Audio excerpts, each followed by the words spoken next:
Considering real estate investment with a partner, here's how to make it a winning venture. First, clarity is key before anything else. Define each partner's roles, responsibilities, and financial contributions while one manages repairs while the other handles finances. Get it in writing.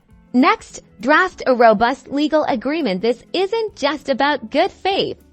It's about protecting your investment and relationship. Include clauses for profit sharing, dispute resolution, exit strategies, and what happens if one partner wants out. Financing strategies are crucial. Explore options like joint mortgage applications, or if one partner has stronger credit, they might take the lead with clearer repayment plans outlined in your agreement. Discuss contingency funds too.